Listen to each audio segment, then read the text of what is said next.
China Uber Alice is brought to you in part by Sushi Market Sprouts on 7th in Santa Cruz and Kaito Ramen and Japanese Tapas on 41st in Capitola. Treat yourself to the finest Japanese cuisine you'll find anywhere. Sushi Market Sprouts on sushi 7th. To go and delicious ramen and tapas dinners. Sushi Market Sprouts and Kaito. Yum.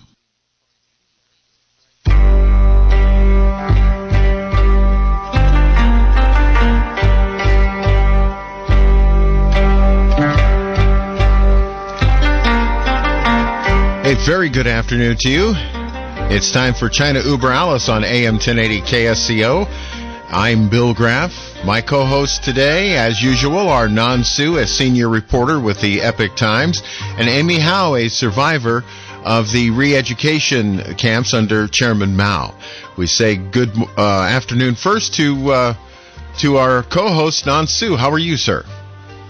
Oh, okay. Yeah, pretty good. And everyone, we're going to have a wonderful program. We have a spectacular guest in our program today, who is going to be retired General Robert Spalding, and who is a former defense attaché to China, working for U.S. Embassy in Beijing between 2017 and 2018.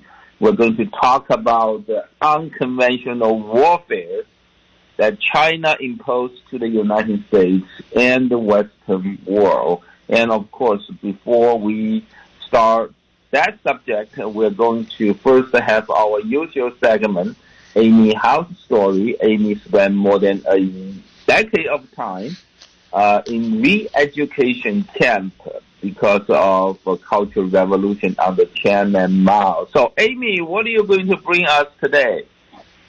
Yes, I'm going to tell you something about two of my friends. They're both doctors, and but during the Cultural Revolution, during Mao's one child per family and policy, and so they are doctors, but they very much suffering by during that period. So I wanted to tell you their stories. And in China, those birth control medicine is not that good. Lots of very huge, severe side effects. So both of them, one is a Chinese traditional doctor, another one is a Western medicine doctor. We went to the labor camp same time, but they're not in same village. But we met later on, I went to the engineering school in Kunming, so they both study medicine in there. So we became very good friends. And later on, probably 50 years later, so we met again in Shanghai. So we talk about what's happening and after we depart. And so they have one child because of, one per family, but they both really suffering this policy. The CCP, the government, they basically absolutely violating the human rights. They treat the woman, if you cannot take this medicine, so you have to use this contraceptive ring, which is a diaphragm. And so you put that thing in, so they both started bleeding and lay down, but just grew into their organ and cannot take it out. So the only thing is that you have to take the whole thing out, whole uterus out. So this kind of type of a surgery, but at that time they still under the age and you can reproduce, and so they're not allowed. Even their doctor. It's just absolutely really sad. So they working in a different hospital, but a different city. So they are good friends. So they had to come out something to get this done because it's just bleeding, just suffering. And so one of this the Chinese traditional medicine doctor, she already becoming head of that department. So her friend crying and to her said that maybe you can help me. He said, I really am bleeding a lot, he said. So she said, okay. So we had to do something illegal. You come into my hospital, I had to get someone else's ID. And then I talked to the surgeon and just say, you're going to do the abortion, and then they can do the surgery. And use someone else's ID because you are not the resident of that hospital.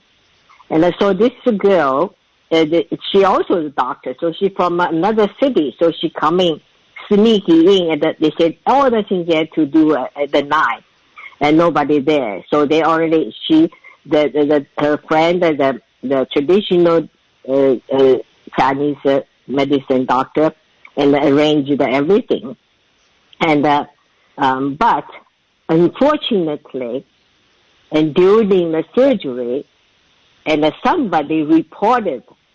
So all that this, that time, they have this. The hospital also controlled that because they are so-called intellectual people and doctors, educated people, so they controlled by the Liberation Army. So the Liberation Army just bring the soldiers that just, breaking into the surgical room. And she was on a table, and they just, they say somebody report that you're not abortion, you just try to take the entire thing out. But that's the only solution. What else she can do, right? So then also they found out it's not her name. So they pulled her out from the hospital directly to jail. So it was horrible. I think that also, the rest of her life, and was because this post-surgery was not properly done, so she had lots of problems.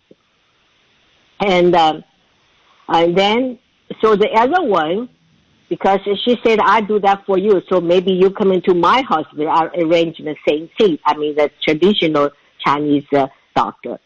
And, but obviously she couldn't do that, couldn't provide the same thing to her. And so she's still suffering.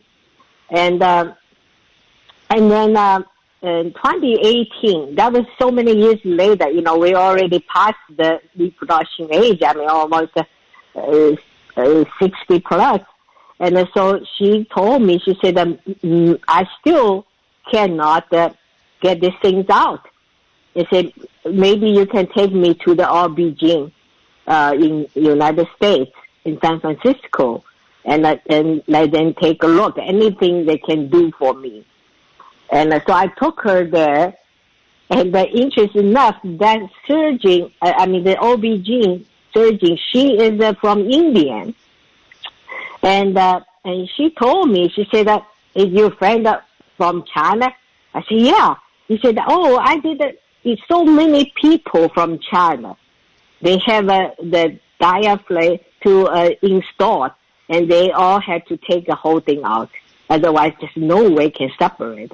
It just grow into it. He said that's if she's not a citizen or resident here, so it would be cost a fortune. He said that maybe had to go back to China to resolve this issue. So my friend, nothing else can do for her. I would feel so bad, but at least that, they found out that's not the only case.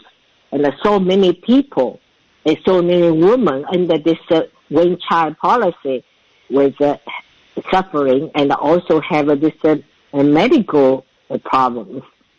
And that's why in the countryside, and they abandon all the female and the orphans, because if the firstborn is a girl, so they're gonna abandon, killed, or just put a for not for adoption. They just put on a rope for people to pick up or something.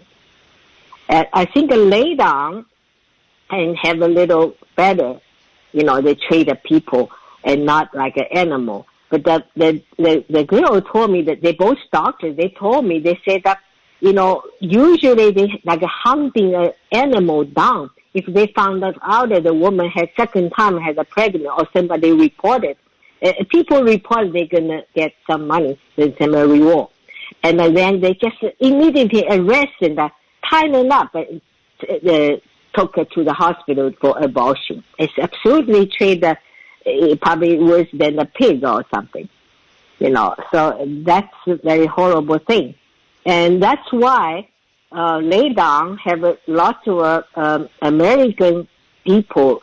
They went to China to adopt a girl orphans because there are so many abandoned girls there. So that's the story I want to tell. Wow, that's quite a story, Amy. That's pretty amazing. Well, it's just another example of what's happening. What happened in China, and what continues to happen to this day in many cases. It really all depends on whatever the government need to accomplish, wherever the regime has set its own goal, so everyone just have to follow. You don't follow, you have problems.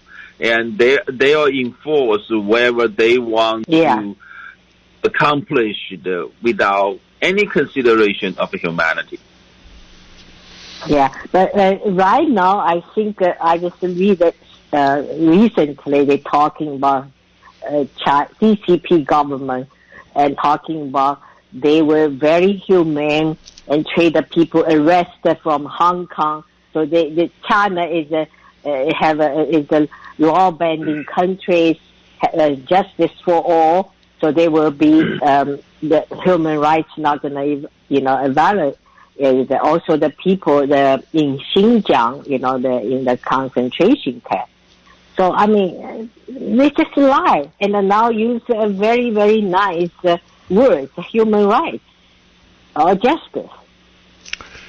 Oh yeah, that's a big lie. I mean, I'm not sure if everyone heard the story about the 12 people, 12 democracy activists who tried to flee to Taiwan in August last year, and they were all detained on the sea, and then they were sent back to China. They were detained not in Hong Kong. They were detained in Canton province, that's right next to Hong Kong. Now, the government refused to let the families of those detained democracy activists in Hong Kong to hire their own lawyer. They insist they have to hire the lawyer that's assigned to them by Chinese government. I mean, you know what's going to happen to you, right? If a government, if a Chinese government assign a lawyer to your case and have them defend you in the behavior of against the Chinese government, right? So they don't even give you the right to hire your own lawyer. They don't even let your family to hire a lawyer for you. What kind of a protection of your rights is going to be in those cases? So you can imagine, right? You don't even need to wait. Those cases are still going on. It's just, those things to talk about, good things about Chinese government's human rights issue. That's just propaganda. That's right. The official those newspapers, official and representing Chinese government, they're talking about human rights, so everybody will get deserve the justice, all kind of thing. It's a pure lie, kind of. It is absolutely amazing to me that this kind of rhetoric gets believed. It's still believed in some parts of the world. Yeah. Yeah. Well, you think about this. There are people in the Western world that are trying to help Chinese regime to make propaganda, to penetrate through our society. The very obvious example is whoever translated the Chinese vocabulary, Chairman Xi, to English, and then he purposely translated it into President Xi. I mean, President and Chairman are two different words in Chinese language. The 1.4 billion Chinese people call Xi Jinping Chairman Xi, and Xi Jinping call himself Chairman Xi in Chinese language. But when it was translated into English, someone just literally transfer it to as President Xi, while in English vocabulary, President is elected head of a republic state. I mean, China is not a republic state, and Chairman Xi was not elected by people. So it's just like the people buying those things here in the Western world. Yeah, it is amazing that even a simple translation from one language to another can be so manipulated just by the words chosen to be translated. Yeah, that's right. You remember the movie Lost in Translation? Yes. We should point out to our audience today that Nan is at a conference in Florida, out of state, and Amy is traveling away from the radio station today. So we have both of them on the telephone with us today, and we are about to talk to a very learned man about China. Robert S. Spalding III is a retired United States Air Force Brigadier General. We'll be talking to him on the radio in a couple of minutes. He has quite a few things to say about China. We also want to remind you that there has been a report kicked out to Congress, the 2020 report to Congress of the United States China Economic and Security Review Commission. I have printed the crib notes for this report, which goes to the leaders. Amy and Nan Su, I believe, received copies of this from me in the email. This is a fascinating group of conclusions that this study group has sent to Congress. And if we have time in the second hour today, we'll get into this. It is quite a story, but we have quite a program for you coming up for the remainder of our program today, and it will all, I promise you, tie in together with Amy's story, as it always does. Yes, we're going to have a wonderful program today, and thank you, Billy, for sending us that report. It was quite scary when I read the report. I told you it would be. The conclusions are unbelievable. Yes. You just don't believe, as American, you don't even believe, China is really a security threat now to the safety of freedom and democracy of the Western world. So, but first of all, we are going to have our honorable and spectacular guest, General Robert Spalding, to be with us in our program today. He is currently a senior fellow in the Hudson Institute with a focus on U.S.-China relations. He had a PhD in economics and mathematics. Wow. This two fields is quite apart. He has a PhD degree on both, and then he was the former U.S. senior defense official and defense attaché to China, working for U.S. Embassy in Beijing between 2017 and 2018. So Billy, we have the... No, we're trying to get a hold of him right now. We're working on the second telephone number. It's very interesting to me in looking at the general's bio.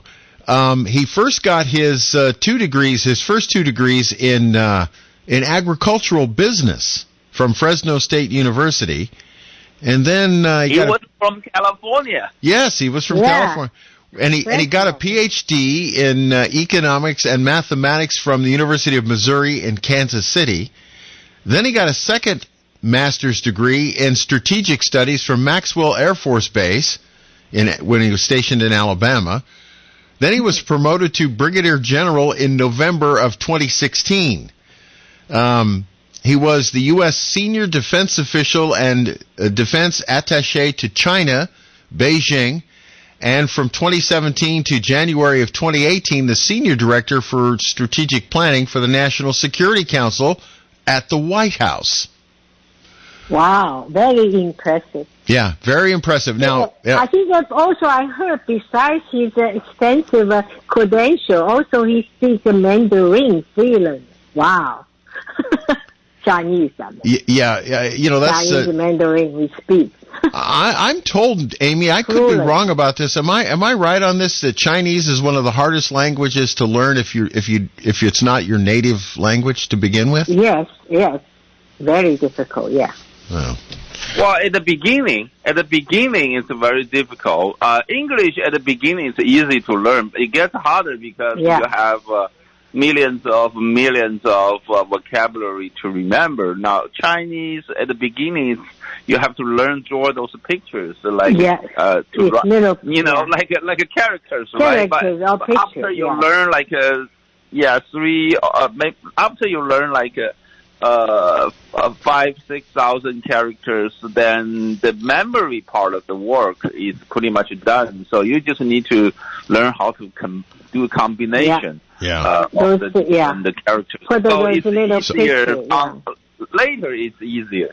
So we have the general online. I'm going to lock him in now so we don't lose him. Nan, if you'll do the honors of introducing the general to our audience, he is on with us now. Oh, great. So, again, it's our honor to have our spectacular guest, General Robert Spalding, who is a retired Air Force general and also former defense attaché to China, working for U.S. Embassy in Beijing between May 2017 and January 2018. He's a senior fellow at the Hudson Institute, and his work focuses on U.S.-China relations. General Spalding, welcome to our program. Thank you. It's great to be here.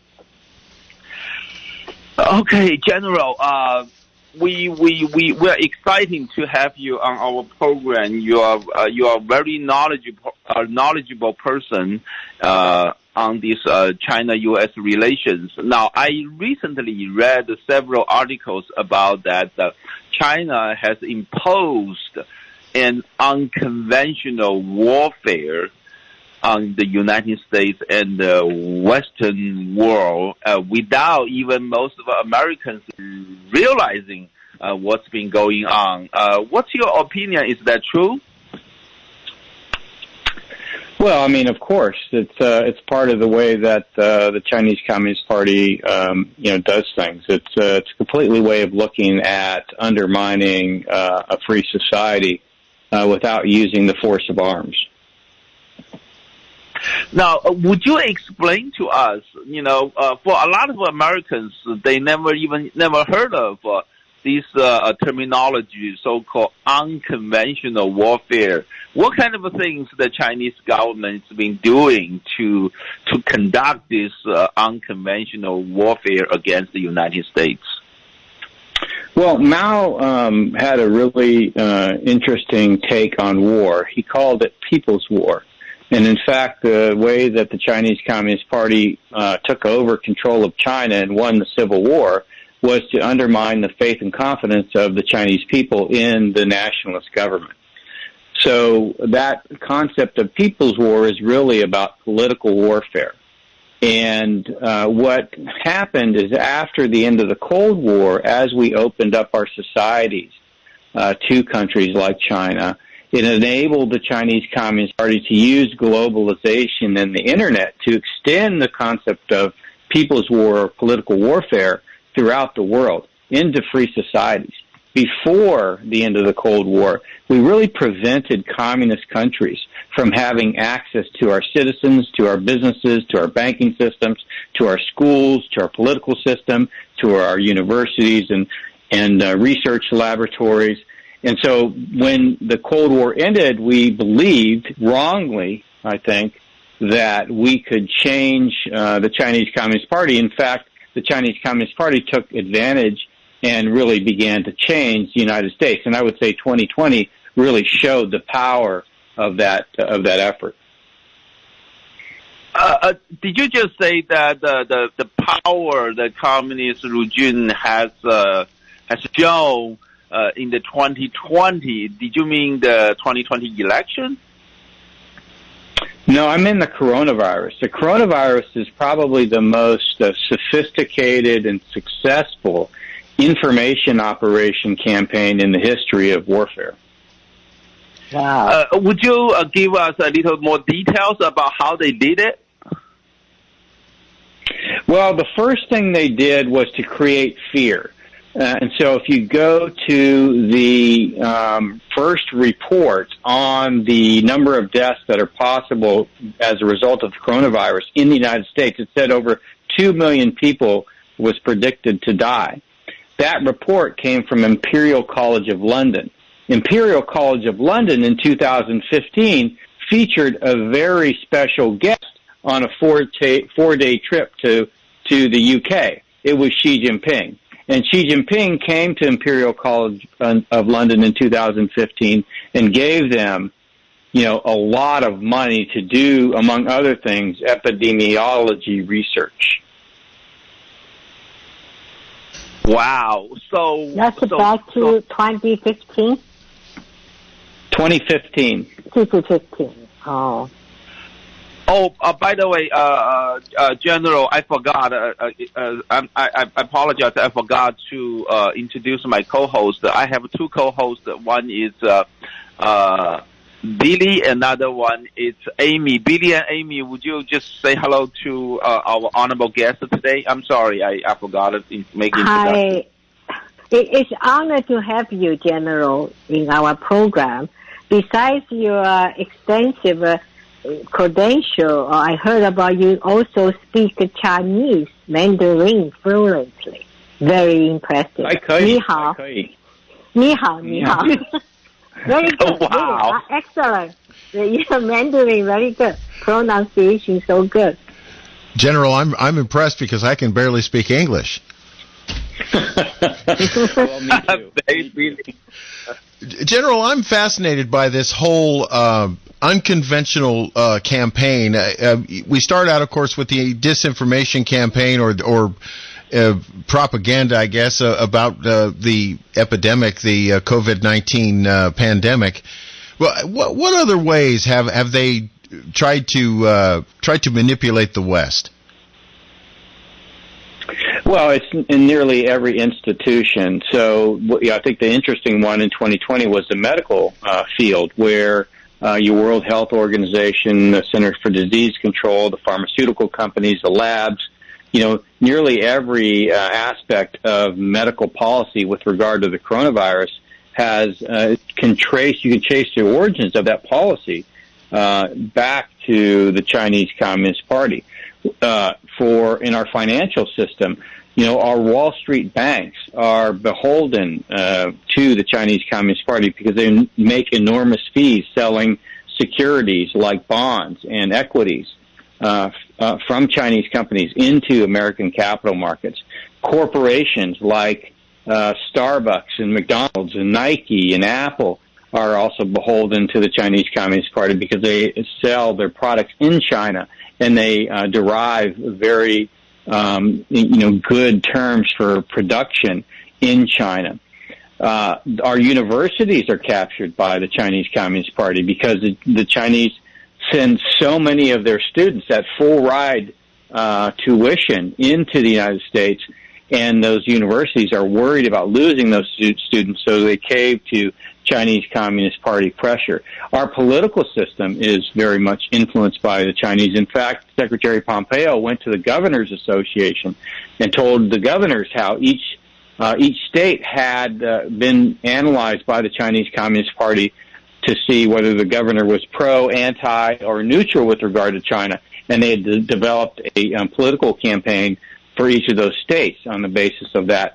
So, along every avenue of our society, the Chinese Communist Party has a strategy They use resources like money and market pull, and they essentially turn, Americans, well-meaning Americans, into their proxies. Wow. I have one more question for you, and then I'll let Amy. Amy's turn is next. I don't want to hog the discussion here. I have a question though. Does our government do similar sorts of information manipulation in other countries? I mean, does the United States sort of do this stuff too? No, not really. We used to have what was called the U.S. Information Agency. That was disbanded in 1999 because it was thought it wasn't needed after the end of the Cold War. That really allowed for public diplomacy, which is independent of, regular state-to-state diplomacy. It really is about communicating our values and principles into the international environment. We stopped doing that, and we defunded things like the Voice of America and Radio Free Europe and Radio Free Asia. In fact, many of the leaders, the freedom fighters that were fighting the Soviet Union, when they came to the United States after the fall of the Soviet Union, they went to places like Radio Free Europe and Radio Free Asia and thanked them for their efforts. So this is something that we just got out of the habit of doing. And, we thought that having a military that was very powerful would be sufficient to protect the United States.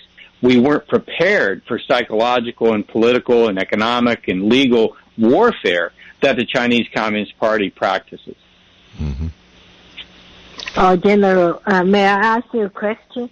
For the last 4 years, I think the policy, American and the United and the China policy, is toward the right direction. We try to decouple with China, but this new administration right now, you think that we still keep and go to the same direction, or are we going to reset everything? What do you think? No, I think it's not as aggressive an approach, but it's still, the national security professionals in Washington, D.C. have begun to see the challenge we face from the Chinese Communist Party. So I don't think there's going to be a wholesale change. I think what we have is a recognition by the American people now that the Chinese Communist Party is a very dangerous adversary, and we have to deal with it. The State Department recently said that China is committing genocide in Xinjiang. So that was first put out as a statement by the Trump administration, but now it has been affirmed, positively affirmed by the Biden administration. So no, I don't think we're changing. I think, in fact, you're going to see a stiffening of positions on both sides. General, can I jump in here for just a second? With the political fallout we had at the end of the election, showing that the current president has some ties to China, economic ties, do you really think they're going to stick to that? I do. I think Washington D.C. is a difficult place to maneuver. Particularly if there's a consensus across the aisle. And there's a consensus now across the aisle that we face a challenge from the Chinese Communist Party. And so and usually when you're talking about foreign policy or national security policy in D.C., you often see, Democrats working in Republican administrations and Republicans working in Democratic administrations, because there's usually, once we have a consensus on kind of what the foreign policy and national security policy ought to be, then it stays consistent from administration to administration. I think that's one of the little understood things. Certainly the media doesn't understand it because there's this appearance, you have a new administration every 4 or 8 years, that there's massive change. There really isn't when it comes to particularly national security or foreign policy. Oh, that General, just made me feel better. Yeah, go ahead, Amy. No, I just say that at least after listening to General, I feel a little better. And then because I was very much worried about it, especially how they enforce and the infiltration to our military and espionage, those things. So they still very much alert and still pursue whether they pursue in the last 4 years. General, is that why this fluency in our outlook, from administration to administration, is that because we have career professionals, many of them military folks who advise the various administrations and keep track of how we should be dealing with other countries? Is that part of why we have a permanent party in the defense staff and other cabinet positions? It is, but I mean, my experience, I'm very much a part of this change in approach to China. Unless you have a credible argument and you can explain and articulate the challenges that we face, and much of that comes from the intelligence community. What we had really was a failure of the intelligence community to identify the threats that China posed to democracy. And so, I worked with a small team in the Pentagon, starting in 2014 to basically bring these challenges to light. And, once you put together the arguments and have the data and the information to back up your arguments, it's fairly straightforward. It's just really about convincing people and educating and advocating for the challenges that we face. Mm-hmm. Now, General, I heard that recently the Chinese State Department has making straightforward and direct communication to our federal administration. The new administration, they made 3 requests, really clear. Number one, to stop the tariffs that was imposed to the China export to the U.S. By the Trump administration. Number 2, ask the U.S. administration, the federal administration, to stop punishing the Chinese enterprise in the U.S. stock market. And number 3, ask the United States government stop punishing the Chinese high-tech companies that's been doing espionage in the United States. I'm really concerned about what do you think, what kind of a stand this new administration is going to take? I think the new administration is actually going to add some things that the old administration was not doing. For instance, investment in our supply chains and infrastructure, science and technology, STEM education. I think these were things that the Trump administration, in my opinion, failed to do. And I think the Biden administration is committed to doing that. So there's 2 parts. Actually, there's 3 parts to the national security strategy. The first is really about protecting the United States, and it's really about preventing the influence of the Chinese Communist Party on our society. The second is to rebuild the country. That's where the Trump administration, in my opinion, did not do enough, and where I think the Biden administration can show a lot more. The third step is really to inspire the world to focus on democracy as providing better outcomes for the citizens of the world. I think what we've seen over the last 30 years is that the Chinese Communist Party has been very successful at taking from free societies and taking the resources, innovation, technology, talent, capital, and giving them to the Chinese people in order to maintain control over China. Now, that's resulted in stagnating economies throughout the world, Europe, Asia, America. Now, what we need to do is begin to grow our economy, and as that happens, economic opportunity will really create satisfaction in the United States from the population, and that will inspire other countries around the world to stop emulating and partnering with the Chinese Communist Party and really promote democratic principles going forward. This all worked, by the way, during the Cold War. It's just when we brought in these authoritarian regimes into democracies, they began to erode the fabric of the liberal democratic order. Well, Well, it's nice to hear that, General, but I do have a couple questions. There are two things I recently come to my knowledge. Number one, our President Biden, in an interview with CNN, he stated that the persecution against the Uyghurs in Xinjiang area, it's kind of like a cultural norm in China. And that's one thing. And the second thing is that Mr. Pompeo, before he left office, he actually spoke publicly. He wanted all the Confucius Institute to be out of the United States by the end of last year, which, he didn't have time to accomplish that. But I just learned that our President Biden right now, he actually restored that effort. So now that we're not going to, we are going to continuously let the Confucius Institute to operate in the United States. How do you comment? What's your comment on these two things? Well, I think from what I understand, they've suspended the implementation of the executive orders and they're under review.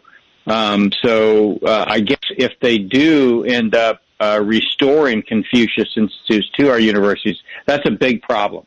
That's a big problem for the United States. It's a big problem for our university system, and it's something that we need to, do something about. But as of now, I believe they've merely suspended, not revoked them, and they're under review.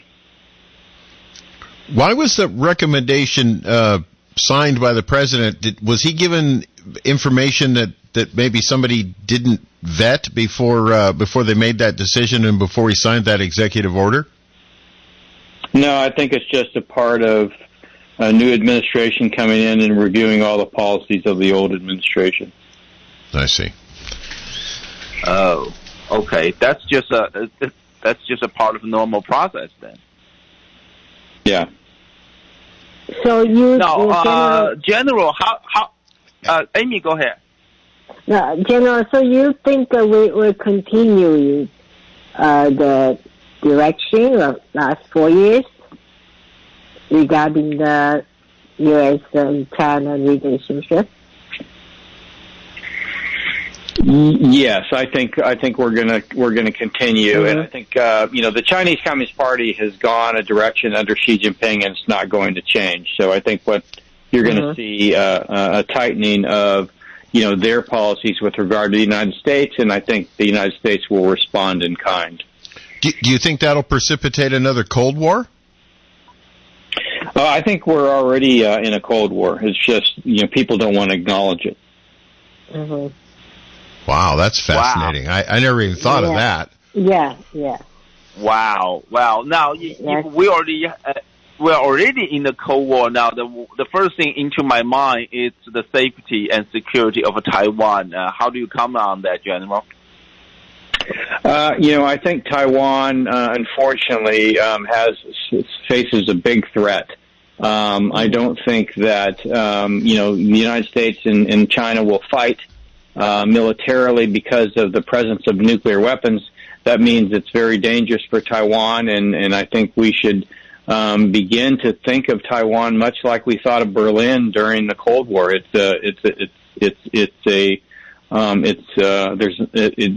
faces grave threat right now. Mm-hmm. So what if China decided to attack in Taiwan? You think the U.S. will military involved, or just what's going to be? Yeah, to the extent that I think that America will be involved in Taiwan, it will be to facilitate an evacuation of the island. Mm-hmm. You don't think that, General? You don't think that we'll end up doing a Berlin airlift sort of situation, where if it's annexed away, we'll continue to help it survive by dropping in supplies and help that way? That is a possibility. You could see something like that, but I think we'll just have to wait and see. You know, that it's either going to be an evacuation or something of that nature, I believe. Wow. How about Hong Kong? What are your thoughts on Hong Kong? Hong Kong's gone. There is no Hong Kong. Finished. Yeah. Wow. Well, there you go. So, wow, this is really, I would say, jaw-dropping, your comments. So basically, all these years that we think about all these years, ever since 1971, Harry Kissinger went to China, and then we tried to change China we try to change China in the way we make China become richer every day. So we are hoping that when China's middle class will grow and they will change China from within, and China become a member of the Western democratic world. So basically, that whole strategy now we consider a total failure. Is that right? Total failure. Yes. Yeah. Wow. Does the rest of the world concur with that view, General? I mean, Britain and France and the rest of the Western world? What you have in the rest of the world, in other democracies, is essentially a difference of opinion between the business community and the foreign and national security policy experts.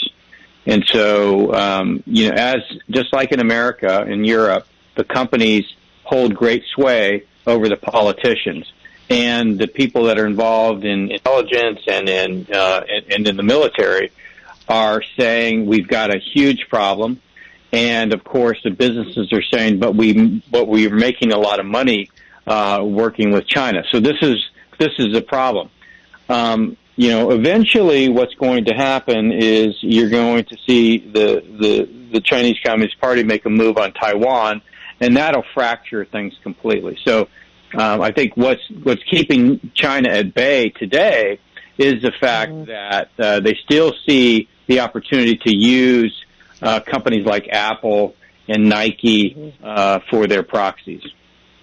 Wow. So General, I understand that you're an expert on the Pacific region.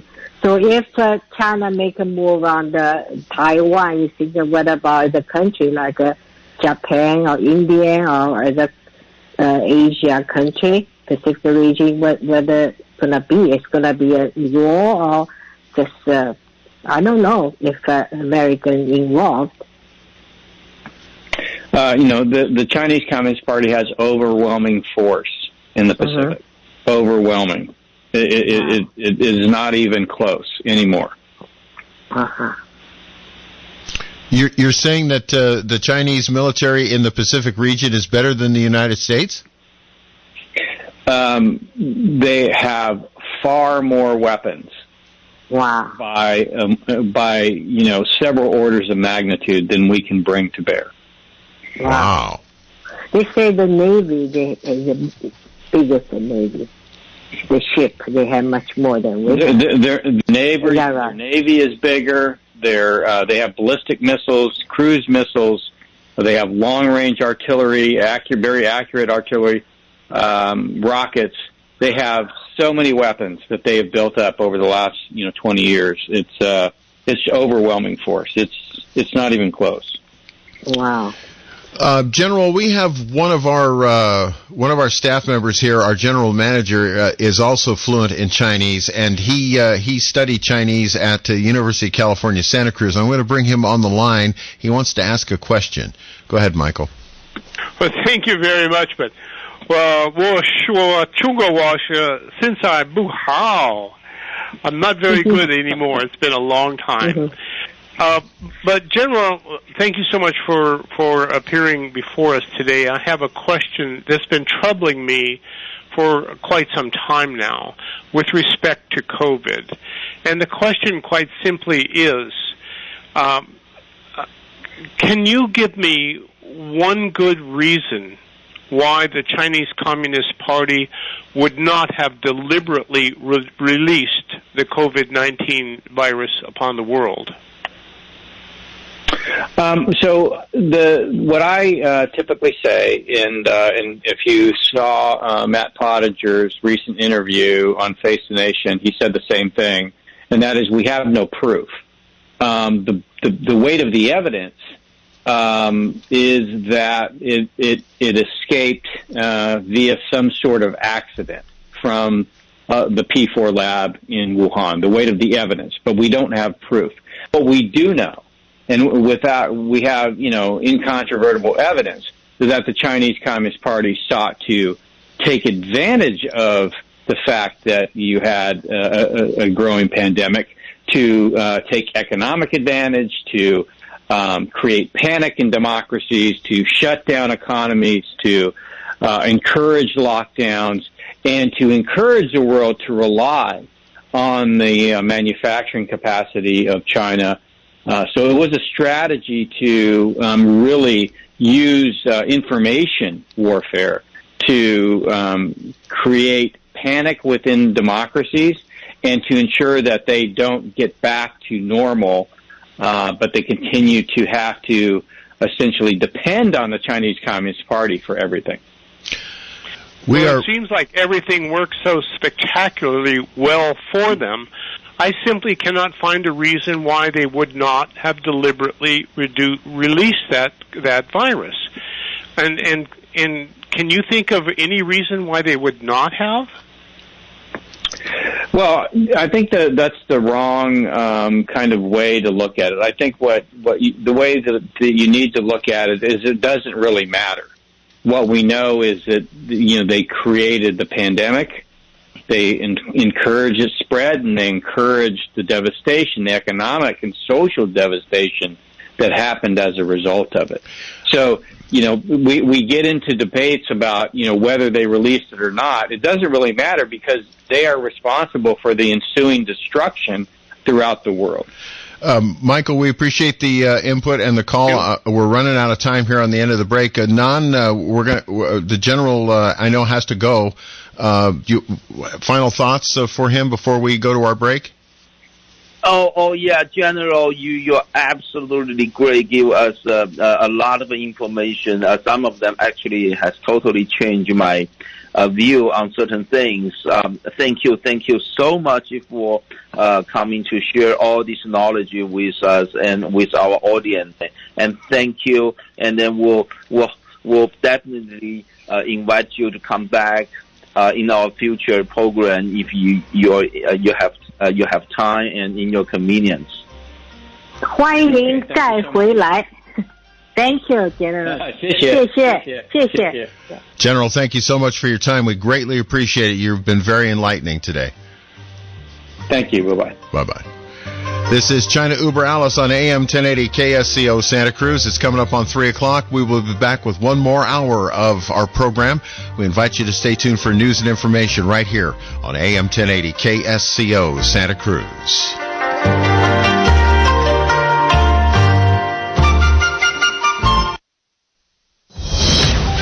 Breaking news this hour from townhall.com. I'm Keith Peters. President Biden says the nation is well on its way to meeting his goal of 100 million COVID-19 vaccine shots in his first 100 days in office. I'm here to report we're halfway there. 50 million shots in just 37 days since I've become president. That's weeks ahead of schedule, even with the setbacks we faced during the recent winter storms. Meanwhile, the number of people hospitalized with COVID-19 in the U.S. has plummeted by 80,000 in 6 weeks, and 17% of the nation's adult population has gotten at least one dose of vaccine. The improvements offer some relief to frontline workers. After last week's deep freeze, many southern communities still do not have their water back. In Mississippi, Jackson City Council member Angelique Lee was out helping residents fill containers with potable water from a tanker truck. We've been out of water, I know, in my personal neighborhood since about Wednesday of last week. So it's been about 7 days now. So we're just doing everything we can to make sure the constituents have what they need as far as having water to drink and able to flush their toilets and keep their households sanitary. That audio courtesy WLBT. Many systems in the South were not built with such low temperatures in mind. A New York prosecutor has obtained copies of Donald Trump's tax records. The Manhattan District Attorney's Office has the documents in hand after the Supreme Court this week rejected the former president's last-ditch effort to prevent them from being handed over. District Attorney Cyrus Vance had been fighting for a year and a half for access to Trump's tax records for a criminal grand jury investigation into his business dealings. The documents are protected by grand jury secrecy rules and are not expected to be made public. Greg Clugston, Washington. On Wall Street, the Dow down by 559 points, the Nasdaq plunged 478, the S&P lower by 96. More on these stories at townhall.com. When it comes to building wealth, knowing where you stand is half the battle. That's why we've created Stifel Wealth Tracker. Stifel Wealth Tracker lets you build your personal balance sheet and track your net worth over time. You can securely link your financial accounts using bank-level encryption and even connect with a Stifel financial advisor if you need professional guidance regarding your situation. Download Stifel Wealth Tracker on the App Store, Google Play, or by going to stifel.com/tracker. That's STIFEL.com/tracker. This is Dean Sutton, Law of the Land. Give me a call. I'm a lawyer, but you can like me anyway. We have a call-in talk show Thursdays from 8 to 9 on KSCO. You get a chance to talk to a lawyer. No fancy lawyer office, no coffee, no bill. Give me a call, and we'll try to answer your questions. You can call in with comments. You can call in with questions. We have talk about events of the day. Law of the Land, Thursdays from 8 to 9 on KSCO. You get a chance to talk to a lawyer on the air. Here's the townhall.com business brief. The economy tanked in 2020, but wait till you hear what's about to happen. Last year, the economy shrank more than in any year in the past 7 decades. 3.5%. Blame the pandemic. But as bad as 2020 was, it set us up for what economists believe will be a very strong rebound. One expert says the economy is beginning to fire on all cylinders. That is correspondent Rita Foley reporting. The latest jobless claims log in at 730,000. New unemployment claims fell sharply last week, but still amounted to 730,000. The decline was almost entirely due to drops in Ohio, where officials say they ferreted out applications driven by potential fraud. That's Ken Lorman reporting. Stocks took a pounding on Wall Street. The Dow was down 559 points. With business, I'm Bob Agnew. News and analysis at townhall.com. I'm Keith Peters.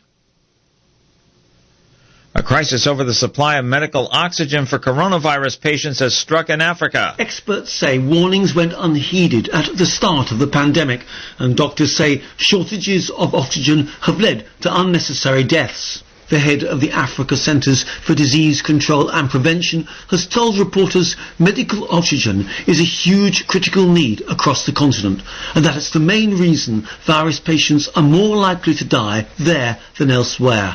Some desperate families of patients have turned to the black market for the life-saving oxygen. The gap in availability is now being looked upon as one of the defining health equity issues of the pandemic era. I'm Charles de Ledesma. Former Michigan Governor Jennifer Granholm has won Senate confirmation to be President Biden's energy secretary. Granholm served 2 terms as governor in a state dominated by the auto industry. More on these stories at townhall.com.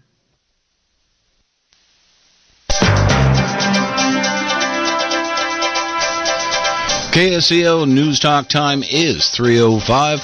I'm Sam Quinton with your King of the Hill traffic and weather. Let's take a look, starting with Highway 17. Up and over the summit, that's accident-free and moving at the limit. Highway 9, that is clear.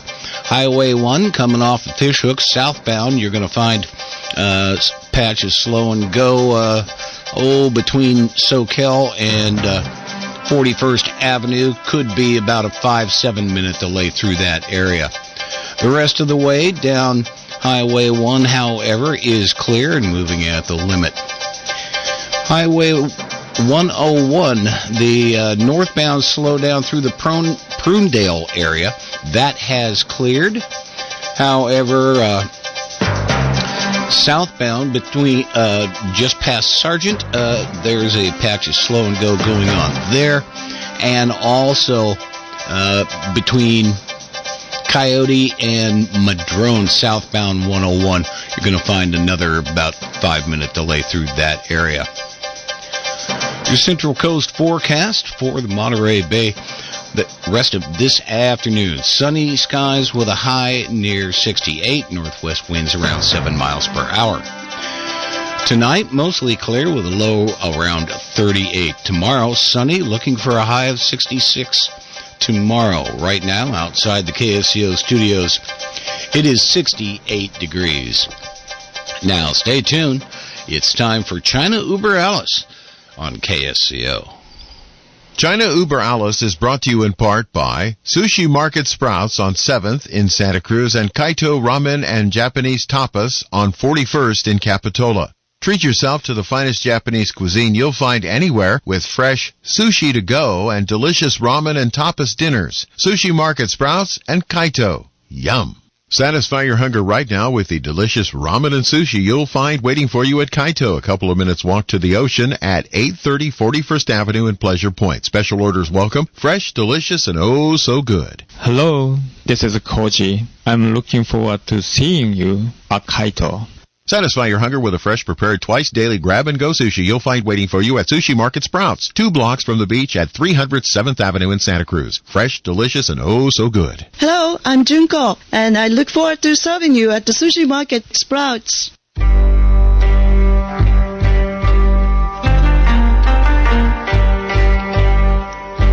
It's time for hour number 2 of China Über Alles, as Sam mentioned. We want to thank our sponsors for bearing with us as we move things around just a little bit for our second hour. I'm Bill Graff, and my co-hosts, of course, are Nan Su, a senior reporter with the Epoch Times, and Amy Howe, a survivor of the Chinese Cultural Revolution under Chairman Mao. We bring both of those folks back on the air with us now as they are remote today. Both our co-hosts are in other locations today and appear through the magic of remote telephone service. Once again, folks, what a fascinating first hour, don't you think?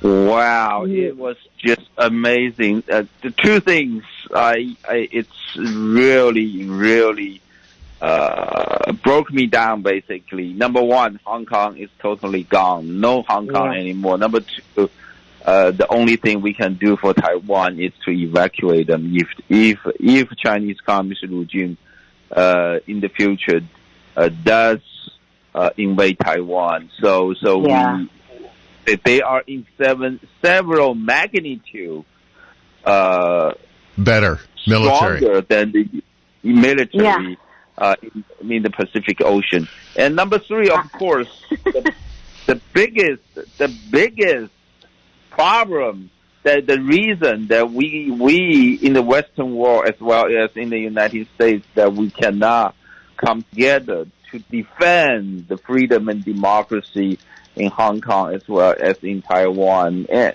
it's because our business society want to make money in China. Yeah, that was disturbing to me too. Amy, what was your impression? Were you frightened about the Hong Kong and Taiwanese revelations? Yeah, Nan and Billy, I tell you the truth, after I listened to General talking about this, how the China, the military force, how strong in Pacific Ring, I just speechless. I tell you, I don't think I can sleep tonight. I grew up. I really, I believe, military force, the United States still number one. Really. Yeah, I know Navy, maybe they have more, but I think it's still we are number one. I just speechless. Yeah, I as you know, part of my background is I spent a lot of time in the South Pacific and lived in what arguably is one of our best outposts militarily in the world, and I saw firsthand some of the military hardware we have out in the South Pacific, and boy, for the general to say that we're outgunned out there is very surprising to me as well. Yeah. Really.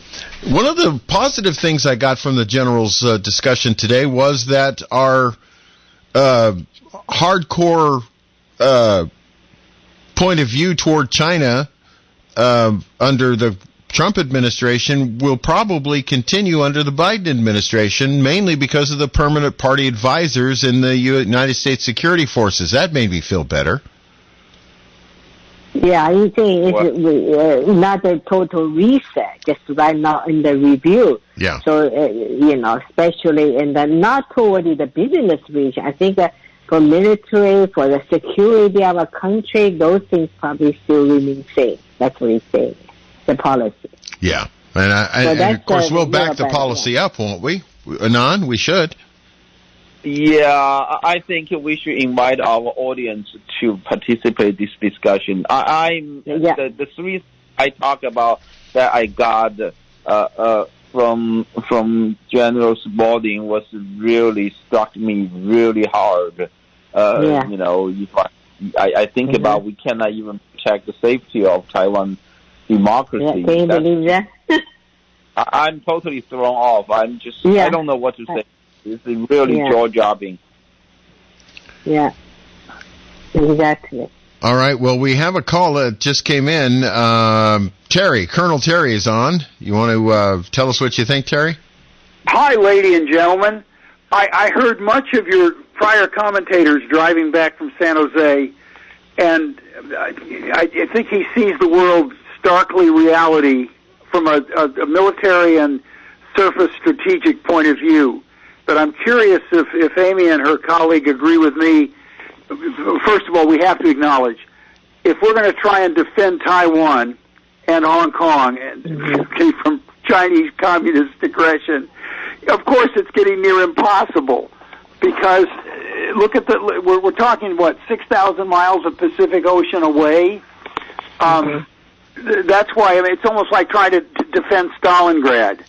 Well, yeah, but Terry, let me remind you of a couple of things. Japan's not all that far away from China, and we have a huge military base in Okinawa. We also have a lot of military hardware on Guam and in other islands in the area. I don't know that it's that far a trip to defend. You've got a good point there, but I'm thinking long term, in terms of long term strategic trends. And having to maintain a presence, or if you're in a conflict, having to reinforce it that distance.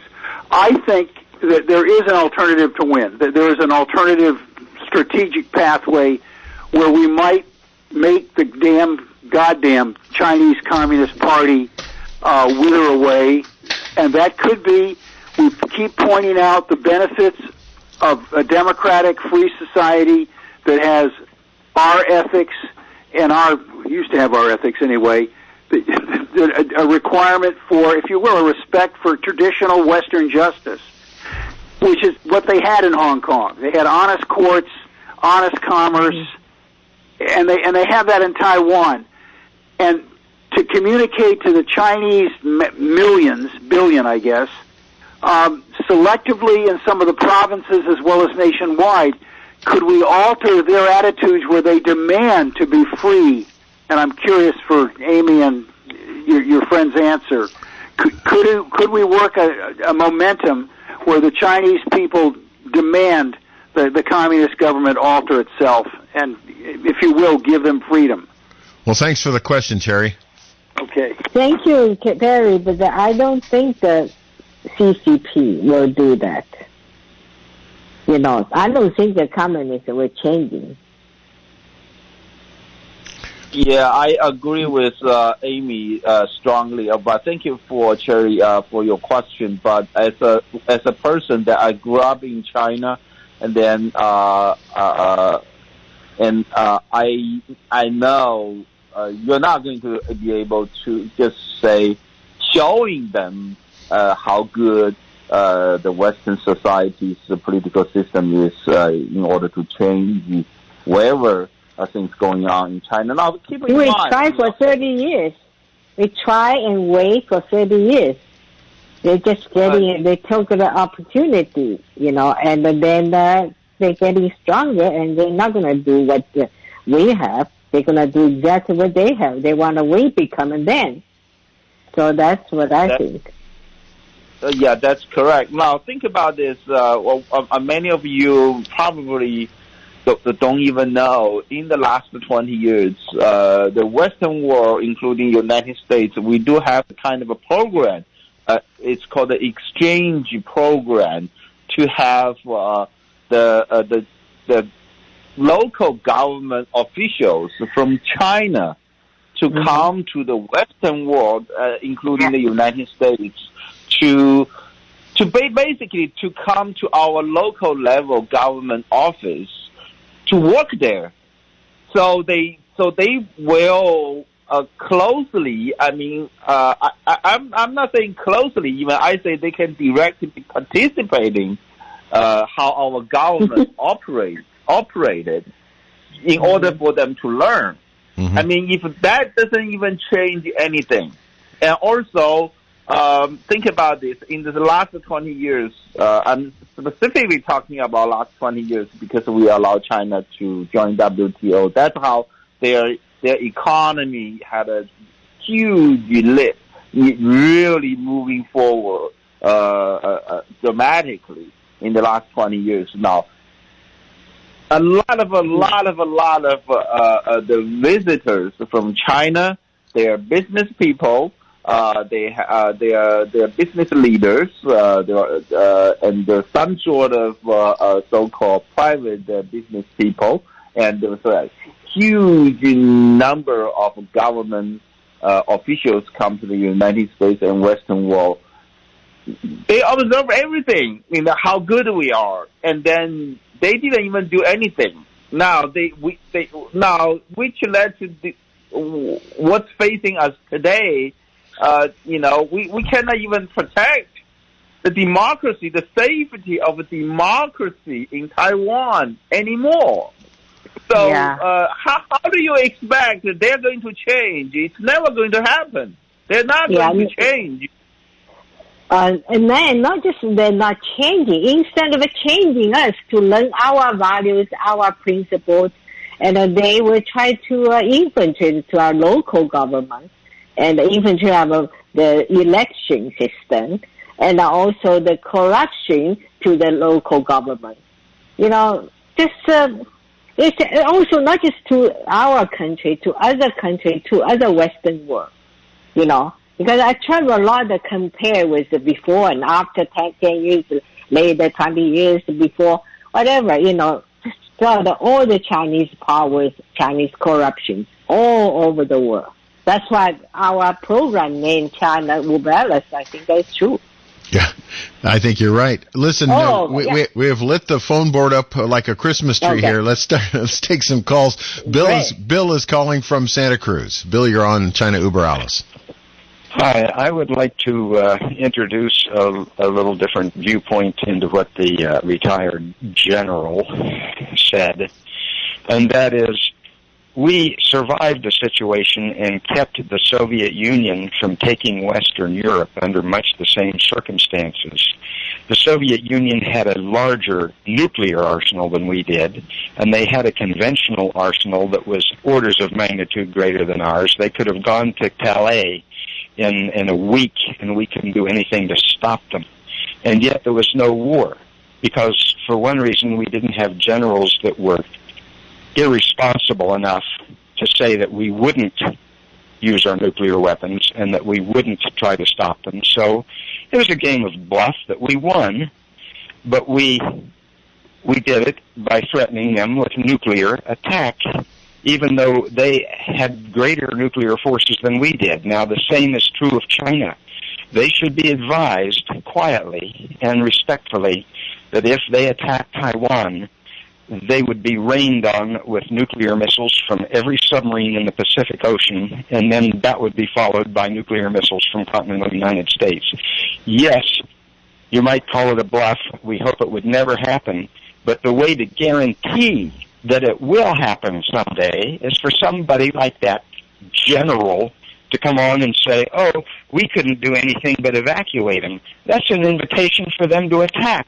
That's how we got in the Korean War. Who was it? I forget the guy's name, Attlee or something, that made a comment. He was Secretary of State or some figure like that in our government, made the comment that Korea was outside our sphere of influence. The next week, the North Koreans attacked, and we ended up in a war with China that we didn't want. So I think they should be advised that we will go to nuclear if we have to protect Taiwan. And when you go to nuclear, all those other things don't count. Yes, we would lose a war with China because they could expend 100 million men and be thankful that they did, because it's that many less mouths to feed. They could beat us in a conventional war. But a conventional war is idiotic. Anything that matters from now until hell freezes over is nuclear. All right, Bill. Well, may I say something about it? I think right now the time is different. It's not a Korea War, not a Cold War. The reason right now behind the Chinese military power is the economy. Yeah, because when Russian, Korea, they never have that. Russian never can compete with us. But right now, I was shocked, actually, when they say talking about the military force. Behind that is the power. It's the economy. That's this is the true money. Well, I want to say this, Bill. First of all, Bill, thank you for your question.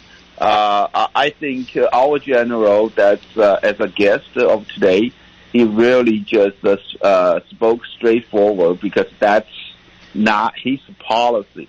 That's Biden's policy. I'm not sure if you heard about the recent speech of our president. He basically drew the line of defense from South Korea to Japan, and he left Taiwan out. So that's the problem. That is the problem. So you can't have a military expert, speak against openly discuss national security policy that's made by our president. That's number one. And number two, I think it was very precisely our guest, the General Spalding, really talked about. Now, when it's because we are divided. Our society is totally divided now. We don't have, we're not united. Now, when you using the example of former Soviet Union, their military power. See, when we have the Cold War against the former communist nations, we never let them into our backyard. They want to, but we never let them. So we don't have the problem that's facing us today. We have all the people have money. They don't want to fight. They want to go to China to make more money, because they only this is the rich people. They only want make themselves richer. They don't really care about the democracy and the daily living of our middle class people living here in the United States. We don't have that problem. How are you going to fight? I mean, you have half of the. I'm not sure. I don't even want to say half of the society here in the United States. You have the majority of the people who holding the huge amount of money in our society. They're all pro-China. How do you, basically the general of our guest, as a guest of today's program, he spoke clearly. I mean, the security experts, the foreign policy experts, they already spoke up, but their voice are buried by the money of our business society. How are you going to fight that war? Well, you're absolutely right. You're absolutely right. And the only way we can stay free and fight that war is to fight those people's power first. Fight the Dorseys and the Zuckerbergs and the rest of them. Bill, we appreciate your call. I got a full phone board. I'm going to move on, okay? Okay. Thanks for calling. Let's go to West Side Al, who's also wants to talk on our topic today on China Uber. Alice? All right, good show. I wanted to ask y'all, from what the general was saying, is he confirming that this is actually a form of biological warfare and like that the Chinese are doing to us? Unconventional warfare was the term we were using, but certainly there are various elements of that unconventional type of warfare. Certainly this pandemic appears to be part of it. Oh, very good. Also, I want to. Yes, and also I want to add it. If you check the unconventional warfare, this entire concept was designed and it was invented by China's military expert in the late 90s. Think about it. In the late 90s, the military expert in China already designed this concept. So basically, they have imposed this unconventional warfare to the entire Western world, including the United States, for the last more than 20 years. Without Americans even recognizing. And, we don't even know they are in war with us. We are asleep. That says slept. Or the American elite or slept. That's what it says. Right on. I read the book, too. The Art of Warfare. I know exactly what you're talking about. Well, there you go, Westside Al. You have brought it to our attention. We appreciate that. Good question. Thank you. I appreciate y'all. Thank you very much. All right. Have a good afternoon now. You too. All right, let's move on to Salinas. We'll talk to Dan. Dan, you're on China Uber Alice. Good afternoon. Well, I think this is a very interesting subject. And my opinion on as far as war with China, the ongoing border dispute between China and India is very telling. In the past few months ago, they had hand-to-hand combat between the Indian troops and the Chinese troops. And what was told or not told is that what we forget is that the one-child policy has produced a bunch of spoiled, never know how to fight their way out of a paper bag single child. And they do not fight like, the rest of us who have all these siblings growing up and fighting over toys. On top of that, if we do have a war with China, and all these families who only have their one son started dying, they're not going to get a whole lot of support from the Chinese population. They don't care because the Chinese CCP rule the country, right? Yeah, since 1949. Why never have a revolution? Think about that. Well, the problem. The problem is not that. It's not the number of troops and the number of submarines that they have. It's the quality, the heart. Do they have the heart to fight? Do the troops have the incentive to fight? What are they fighting for? Our soldiers are fighting for freedom. What are they fighting for? And their military equipment is very, the tofu buildings of China also exist in their military equipment. It's very substantial. I would caution you about saying that the military. I think the modern Chinese military is much more profound than you might think. Oh, no. Yeah, on paper, it's definitely. However, if you look at one instance during on that Indian-Chinese border conflict, a colonel drove up in his Humvee-style military vehicle, and an Indian soldier took what is more or less a 2x4 and struck the vehicle and went right through the driver's door, injuring the colonel. That's the kind of quality they have. They have quantity. Yeah, a lot of tin cans. Well, first of all, I want to say there are a few things I want to say that the points you brought up. Number one, when they're a one-child family, the families with one child, if they lost their only child, and then the society may not support the war, that's not going to happen afterwards. So eventually, I truly believe if we are going to fight for the freedom, I think our Creator is on our side. We will eventually win the war, but we would not be able to win this war without huge sacrifice because the mistake of last half century of our China policy. That's number one. And number two, now the China-Indian issue, it's a totally different issue. That's the reason that Chinese regime trying to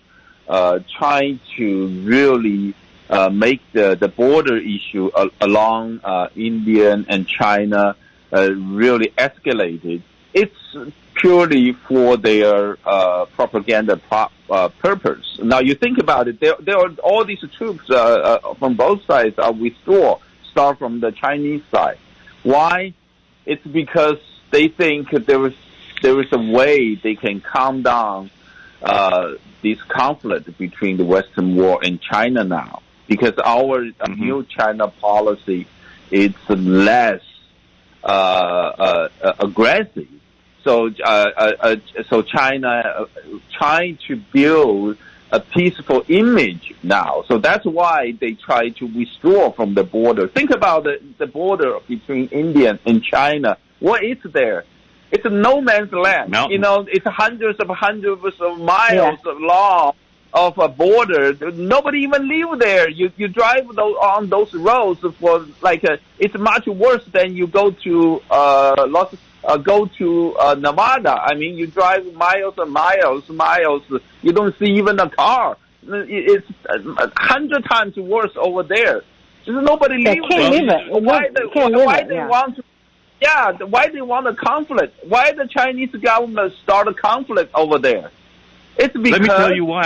Let me tell you why. Because there are glaciers, there is a lot of natural resources like water, which India needs, which China wants to develop Tibet, and that's where a lot of the glaciers are, and a lot of the runoffs are. China is trying to control that. Now, speaking of India, we're talking about the U.S. having a war with China.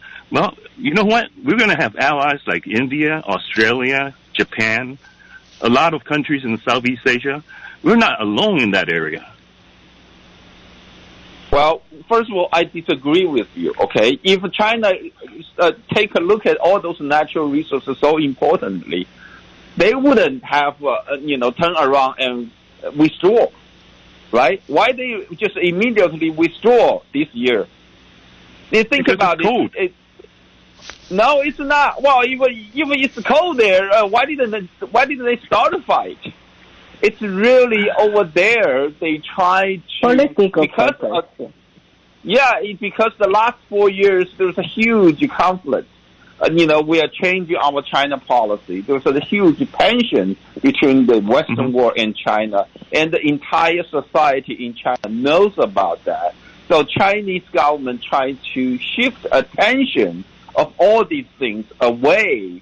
So they are trying to have people to.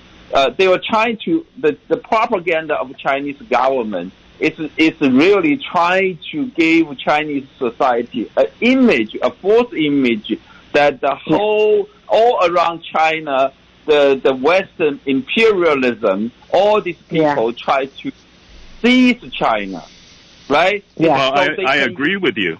I definitely agree with you. They wanted to ease their internal problem, because internal they're sitting on the volcano. Problem, right? So now because our China policy is changing, so they want to encourage the Western governments to go to this current China policy direction as far as possible. That's why continuing to do business with them, they can make money. That's what they want. So they want to say, we don't have a war. Like Apple, or Google, they all go to China make money so they can continue to grow their economy and their power eventually. So eventually rule the world. That's why they strategically withdraw their force from the China-U.S. border, China-India border. Well, Dan, you raise a good point, and we want to thank you for your call. You're welcome. Have a good day. Okay, you too. Thank you, Daniel. Quite a discussion we have going on with all of these points that the Brigadier General brought up. It's kind of an eye-opening program today for me, anyway. Well, do we have any callers waiting? No, Billy? we don't. I thought we might. They're going away. They can't wait. Yeah, I think a little bit. I think you're right about that, Amy. Some of the information. Yeah. I wonder if the general's view on what will happen with Taiwan stems from the fact that it is not, recognized in the United Nations as a country. More as part of China because of that agreement we had years ago. I wonder if that's part of why the general feels that Taiwan may be lost. No, well, it's not. Well, first of all, United States government has never admitted Taiwan is a part of China. There were 3 communiques signed between the U.S. government and China, and in every in each and every one of those communiques, it's always stated, the United States government acknowledge. See, we acknowledge, but we never agree, right? We acknowledge that China believes that Taiwan is a part of China. We acknowledge that, and then from that standpoint, we're moving forward, and it states that because the relationship with China is important to the United States, therefore, United States agree when we have a diplomatic relationship with China, we're not going to have diplomatic relationship with Taiwan at the same time. That all was agreed. It's not that we ever thought about, we ever agreed that Taiwan is a part of China. We never agreed Taiwan is a part of China. So, and then at the same time, we have this Taiwan Relation Act. Everything's Nixon, and then it was reiterated by President Reagan, and there were more things added to it under President Reagan that we try to protect the safety of Taiwan. Now the agreement is that the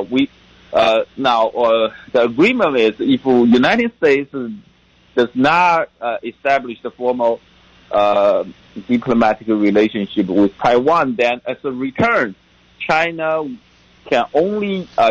promised they're only going to use a peaceful method to resolve the relation issues between China and Taiwan. Mm-hmm. So now, basically, based on that agreement, if China attacks Taiwan by force, then technically they violate the 3 communiques signed by United States and China. So technically, all the base for the U.S.-China relationship, it's gone. Yeah. All right. Well, we can protect Taiwan. We can protect Taiwan any way we want. Right.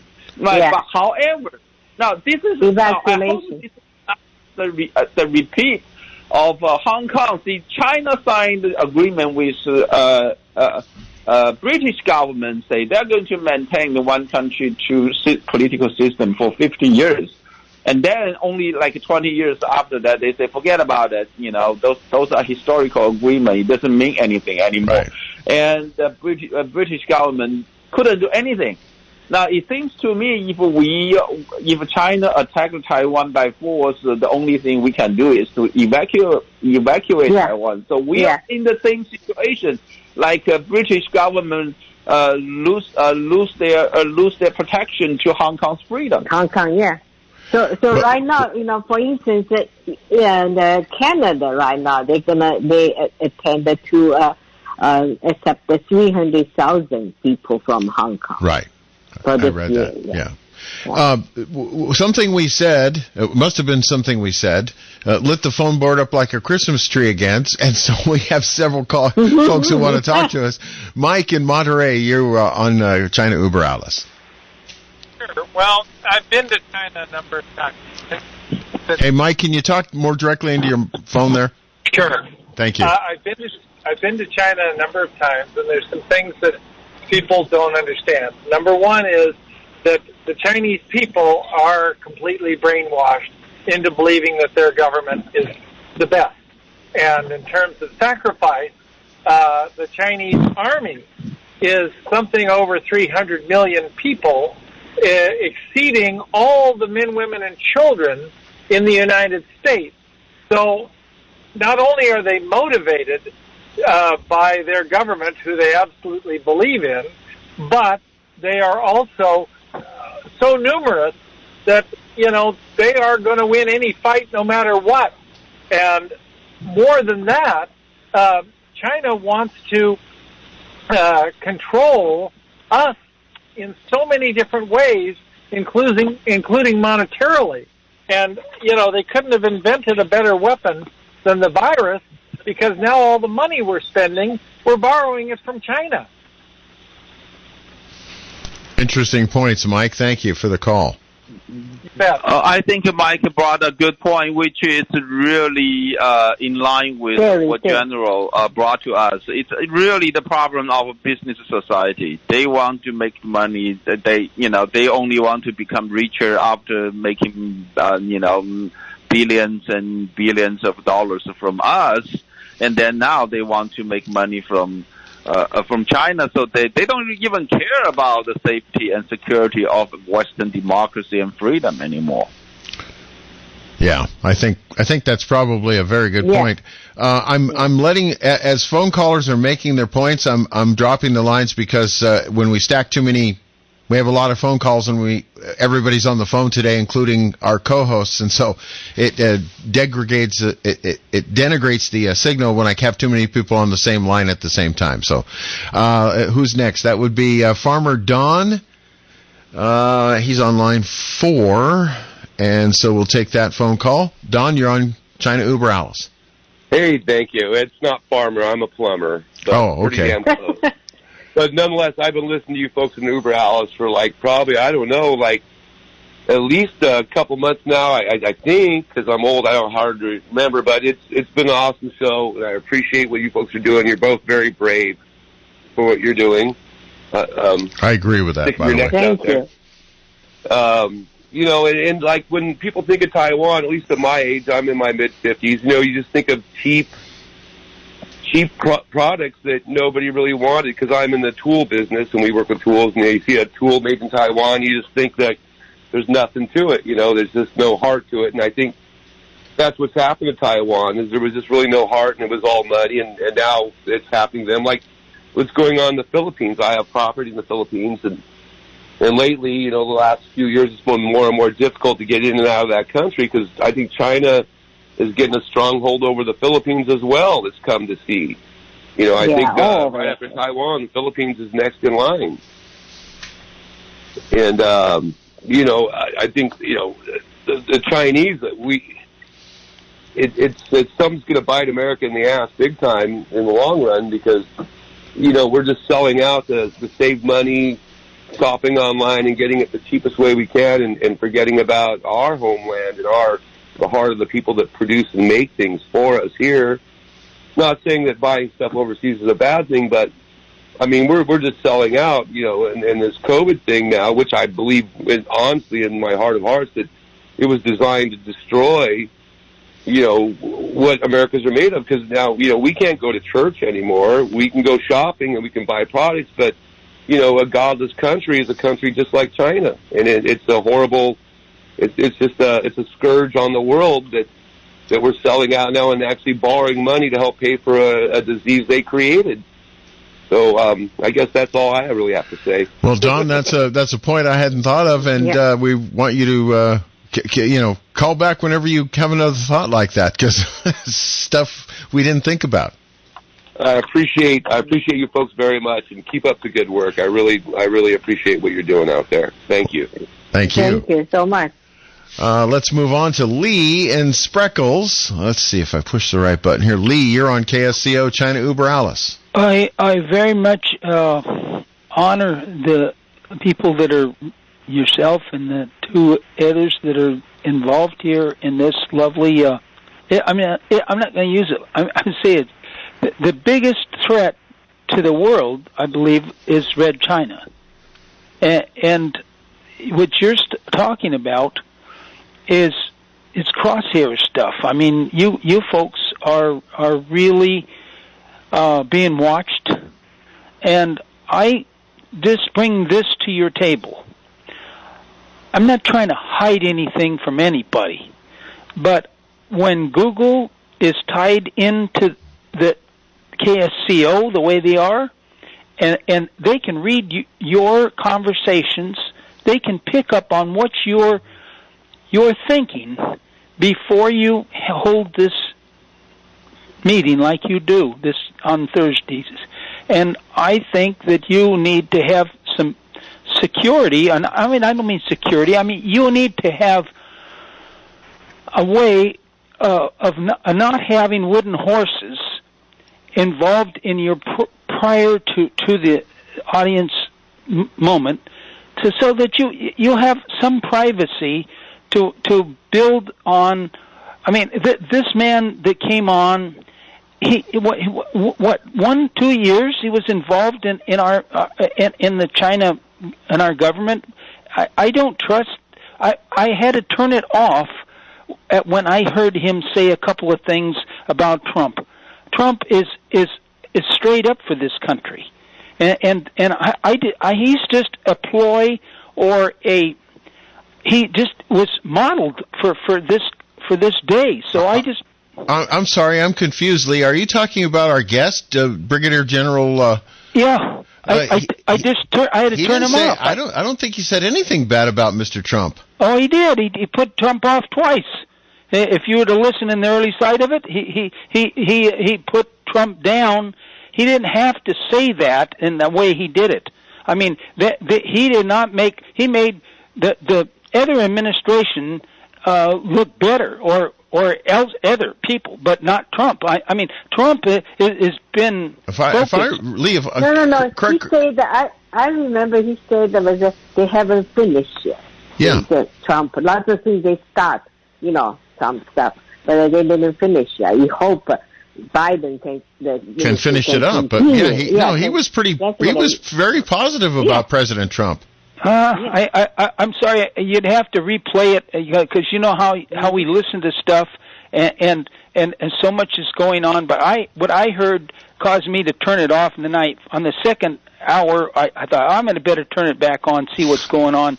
So the only thing I'm bringing to the table today is that you can't trust Google. They're doing. I mean, what you need to have is something that is got foundations that do not tie your total activity that you folks have with each other, because I mean, in a way that you can have some. I mean, if you can read what the subject before, you can get a high grade in your class. But if you go there and you catch them off guard and they are not prepared, or they don't put, but this person, I don't believe. I'm sorry, I'm not buying him. I'm just not. But Lee, that's why we have a talk radio program, so you can call up and disagree. That's the whole point. Well, I mean, when you think about it, when you find, I mean, it's like putting Terry on. I'm sorry, Mike and I are on the same line with him. I mean, we don't buy his rhetoric. So I just say to you, the two people you're working with, Bill, my hat's off to them, and I will say I will keep listening. But I just say to you, in the in-house thing of Google, it's I'll get calls now because of Google messing with me. I'm not kidding you. Look, you're not the first person who has given us that point of view, Lee. We understand that Google has a lot of algorithms that follow a lot of different things, right down to what kind of tennis shoes we're looking at on the internet. So yeah, I understand what you're saying. But this is big. This is the biggest, one of the biggest. I mean, you're on to the biggest event. I mean, look at where they are, and Amy and I'm sorry, I'm it's non-Sue. Non-Sue. She knows how powerfully intense that these people are, and they're throwing big money. Right. And all of this stuff is we just have to be wiser than a serpent. We have to know that God is with us, and and I get out of your hair. You can kind enough to let me speak my piece. But Lee, we appreciate your call, by the way. And I'm very supportive of you. Keep on. Well, keep listening, and anytime you have something to say, give us a call, will you? Well, I will. I might send you something, not email, because. Pardon me. I'm sorry, ma'am. I can very appreciate your concern, our safety and everything else. Yeah, we appreciate that too. Yeah. Well, the foundation is what you are, and so don't let somebody be undermining what you put when you come to the table. You're not teleprompting it. You're telling it from the heart. That's right. And so, Lee, I got to go. I'm coming up on. Thanks for calling. Thank you, Lee. We keep running up on the clock here. Let me see if I can get one more call in. Dick from Santa Cruz. If I can. Where is Dick's call? That's okay. It's down here on the other list. Let me go down here to the other machine that will let me answer the phone call. If I do this. Hello, Lee. You're on KSCO. Thanks for waiting. No. This is China Dick. No, it's not. It's not Lee. Not Lee. No, Lee just finished. Anyway, go right ahead. Yeah, I'll try to make this quick. The general was talking about Trump's policy was the same as Biden's. I mean, come on. Or he's going to try to make the same as Biden, as Trump, and they were just under consideration. I mean, he's kind of a shill. I mean, I'm sorry. Biden is so deep into China corruption and world politics, including Apple, Google, ATT, they're all in on China. They're all sucking. They all want part of the market over there. Now, what did Trump do in 2018? He put over $200 billion in trade sanctions, boom, right on China. And that got their attention. I mean, this is what this is about. When we've used this in other situations, you use economic sanctions. We're doing it on Iran. Now we gave everything back to Iran, so now they're going to say they're going to build a bomb, or faster than ever now. In any case, Dick, I think what the general was talking about was more of a military analysis and point of view than an economic sanction point of view. Yeah, I'm just pointing that out, Bill. Okay. I'm pointing out that you can twist arms big time economically with countries. And obviously, he let the air out of our balloon with Taiwan and Hong Kong. Everybody is depressed now. So I think he's somewhat of a shill, and he's saying we're 10 times beat in the Pacific. That one fellow that called up, you can use trade sanctions, you can use the bully pulpit, you can use, a lot of ways. They are not going to be doing anything strange in the world until their economy crumbles. If their people can't keep moving into the cities and advancing their lifestyle, getting their Apple phones and whatever, they're going to get mad, and they're going to say, we know what capitalism is, and we know what communism is. And so they are in a pickle in China, the leadership, and they're dangerous. Anybody in that kind of a pickle with their, between economics and revolution, which is like, Amy and they both know that it's tenuous over there. Oh no, they've said that many times on the radio program. Hey, Dick, I'm running out of time here again. We've taken so many phone calls. I want to make sure I get my obscene profit break in before we get to the end of the show. But Dick, I appreciate your insights, and you do bring a perspective that needs to be heard. Thank you. Thank you, Dick.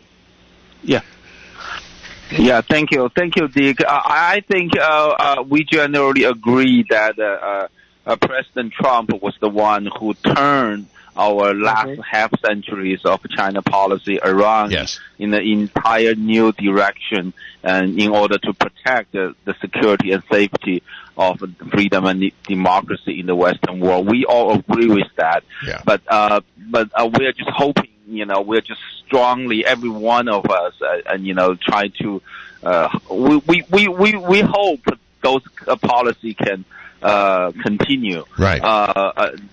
I personally, I hope those policy can go a lot further. Not, like General pointing out, it become less aggressive.